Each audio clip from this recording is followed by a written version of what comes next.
تو گدا ہوں اپنے کریم کا، میرا دین پا رہا ہے نہ نہیں. تھوڑی دیر توجہ کرنا سننا.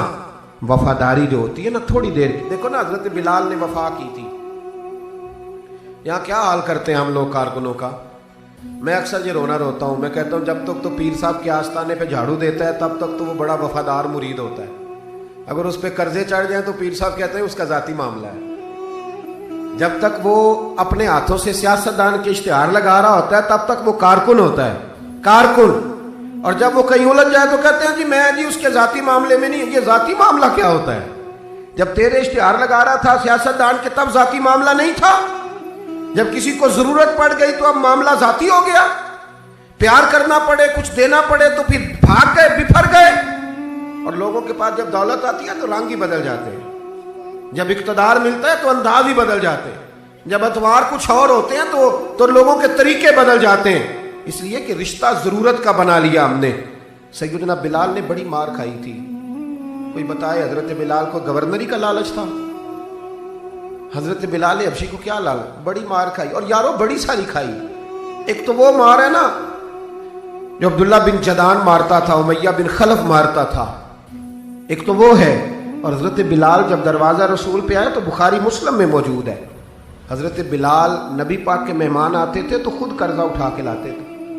اور ایک وقت ایسا بھی آیا کہ قرضے اتنے زیادہ آ گئے تو ایک یہودی نے کہا کہ بلال تو نے بڑے سارے پیسے قرض لیے ہوئے ہیں، تو اگر اب تو نے پیسے نہ دیے تو میں تمہیں پھر سے باندھ دوں گا. حالانکہ وہ سارے نبی کریم کے مہمانوں کے لیے قرضے لیے تھے. حضور کے ذاتی کام کیے ساری زندگی ذاتی. یارو یہ جو لوگ ہوتے ہیں یہ بڑے شاندار ہوتے ہیں، ان کو کوئی لالچ نہیں ہوتا. جن لوگوں نے اس محفل کے اشتہار لگائے ہیں ان کی تو اشتہار پہ فوٹو نہیں لگی ہوئی. لنگر کھلا رہے ہیں ان بیچاروں نے. تو وہ ایک نقیب محفل ملتان میں نا ایک دفعہ پیار چلتا ہے نا دوستوں سے، مجھے غصہ بڑا کم آتا ہے تو کبھی آ جائے تو وہ چلو آ بھی جاتا ہے. اب یہ بھی مسئلہ ہے. وہ بار بار کہہ رہے تھے لوگوں سے تسی ہاتھ نہیں چک دے، تسی بڑے بے ذوق ہو، تسی میں یاد رہو گے. میں کیا چپ کر جا، تو کوئی نظر نیاز لینی، یہ سارے مفت آئے نہیں، یہ زیادہ قیمتی ہیں، یہ فری آئے ہیں. بڑی مہربانی، اللہ آپ کو جزا. سنیں جی میرے بھائی، یہ دیکھیں نا جن لوگوں نے جو درخواست لے کے گیا تھا تھانے جلسے کی اجازت کی، اس کا تو نام ہی نہیں چھپا.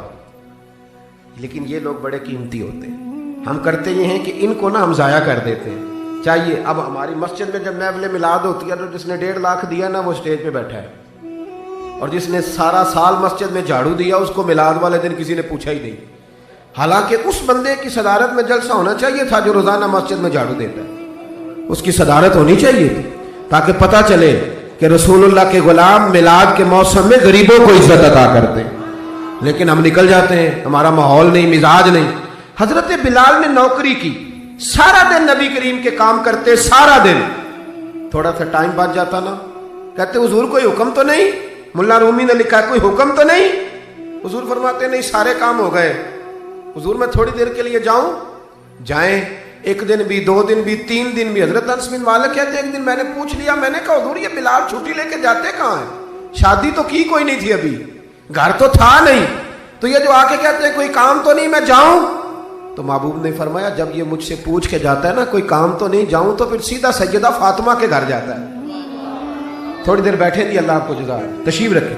یہ سیدہ فاطمہ کے گھر جائیں گے. اب یہ وہاں جھاڑو دیں گے. اب بیٹھے دی، اللہ آپ کو برکت دے، جزائے خیر. تشریف رکھیں، اللہ تعالیٰ آپ کو برکات دے. پیچھوں کے لیے مسئلہ بنتا ہے، تشریف رکھیں. اب یہ نا سیدہ فاطمہ کی چکی پیسیں گے. یعنی کوئی ٹائم بچ جاتا تو وہاں کتنی نوکری کی حضرت بلال نے، کتنی ڈیوٹی کی کہ نہیں کی. لیکن کسی عہدے کے لالچ کے لیے، کسی منصب کے لیے، کسی فوٹو کے لیے، کسی صدارت کے لیے. لیکن میرے محبوب نے بھی جب اعزاز دیا نا تو پھر کمال ہی دیا. پڑھیے ترمذی شریف. حضور آئے نا معراج سے واپس.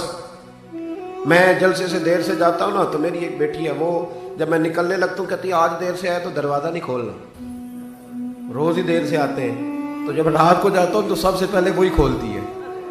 آ گئے آپ. اب بندہ جب سفر سے واپس جاتا ہے تو پہلے بچوں کی بات کرتا ہے، بیٹوں کی. محبوب معراج کے سفر سے واپس آئے، لیکن سب سے پہلے جو بات کی وہ حضرت بلال حبشی کی. سب سے پہلی بات سیدنا بلال کی.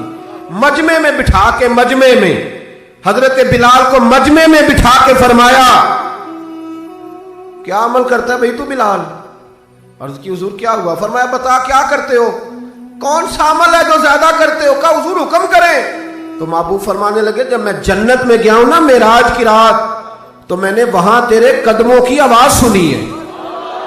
جنت میں تیری اب کس نے ذروں کو اٹھایا اور صحرا کر دیا، اور کس نے قطروں کو ملایا اور دریا کر دیا، یہ کس کی حکمت نے یتیموں کو کیا در یتیم اور غلاموں کو دنیا بھر کا مولا کر دیا۔ ایک بڑی عجیب بات لکھی ہے ابن اسحاق نے، کہتے ہیں کہ جب فتح مکہ ہوئی نا، ظہر کا ٹائم ہوا، تو نبی کریم علیہ السلام نے فرمایا چلو بھی اذان پڑھو، بلال کو بلاؤ۔ تو جو ہے میری بات پر سنیں اور یاد رکھیں، حضور نے فرمایا بلال کو بلاؤ، اذان پڑھے۔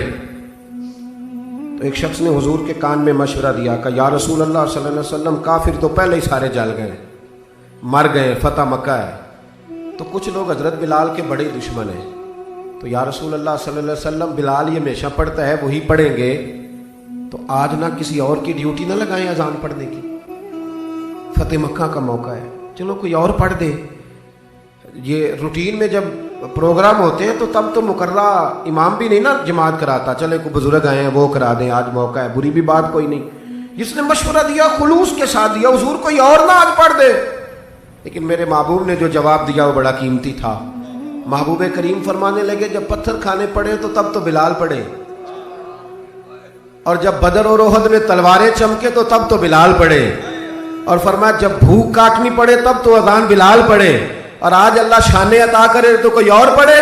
فرمایا سارے نیچے کھڑے رہیں گے، ابو بکر و عمر و عثمان و علی، طلحہ و زبیر، سارے ہمیشہ کی طرح سنیں گے، اور آج بیت اللہ کی چھت پہ چڑھ کے جو اذان پڑھیں گے وہ بلال حبشی ہوں گے۔ میں لوگوں کو بتاؤں گا کہ وفا کے رشتے ہی ہوتے، وفا کے رشتے وہ پانی پرن سہیلیاں رنگا رنگ کڑے، او پائیا اسی تے پڑھیا اس دا جانیے جس دا توڑ چڑھے۔ وفا والا رشتہ قائم کرو، وفا والا، کبھی ملا کرو، کبھی پی ایچ ڈی کر لیتے ہو نا تو کبھی میٹرک والے پرائمری والے استاد سے بھی جا کے ملا کرو، جب اللہ شانے عطا کرے تو کبھی کبھی اپنے گاؤں بھی جایا کرو، کبھی جا کے ملا کرو۔ ہاں شہر میں آ کر پڑھنے والے بھول ہی گئے کس کی ماں نے کتنا زیور بیچا تھا۔ اپنے انداز نہ بدلو، اطوار نہ بدلو، اخلاق حسنہ کی دولت پیدا کرو۔ یہ جو ہم ٹوٹ گئے ہیں نا، امیروں کی سوسائٹیاں الگ ہیں اور غریبوں کی جھونپڑیاں الگ ہیں، انہوں نے بڑی تفریق پیدا کر دیا معاشرے میں۔ لوگ تو جنازے پڑھنے چھوڑ گئے ایک دوسرے کے، لوگوں کاٹ دیا، جس کے پاس پیسے زیادہ آئے، اپنے بھائی کی بچی غریب بیٹھی ہے رشتے کے لیے، اس کو وہ رشتے ڈھونڈ رہا ہے، کہہ رہا میرا کوئی میرے اسٹیٹس کے لوگوں میں رشتہ کرا دو، تو رشتے والے نے کہا وہ تیرا اپنے بھائی کی بھی تو بیٹیاں نا، تو وہاں کر لے۔ کہتا نہیں وہ جب شادی کرے گا نا تو میں تعاون کروں گا۔ تو تعاون تو بھائی کوئی اور بھی طرز کھا کے کر ہی دیتا ہے، تو اور بھی کو کر دیتا ہے۔ تو وہ والا رنگ اختیار کر جو اللہ رسول نے تجھے عطا فرمایا ہے۔ ہمارے معیار میں وہ وفا نہیں، وہ حسن نہیں، یہ میری طرح کے لوگ جن کو اللہ بڑی شانیں عطا فرماتا ہے، دین کے نام پر بڑا نوازتا ہے، لیکن لب و لہجے میں کئی دفعہ سختی آتی ہے، کئی دفعہ احساس نہیں ہوتا کہ ہم کیا کر رہے ہیں۔ اعلیٰ حضرت فاضل بریلوی فرمایا کرتے تھے لوگوں نبی پاک کے وفادار رہنا، فرشتے بھی تمہاری عزت کریں گے۔ کیا فرمایا؟ کہنے لگے فرشتے بھی کرتے ہیں تعظیم میری، فدا ہو کہ ان پر یہ عزت ملی ہے۔ اکرام کرنا، کبھی بھی اپنے نفس کو نصیحت کرنا، کبھی بھی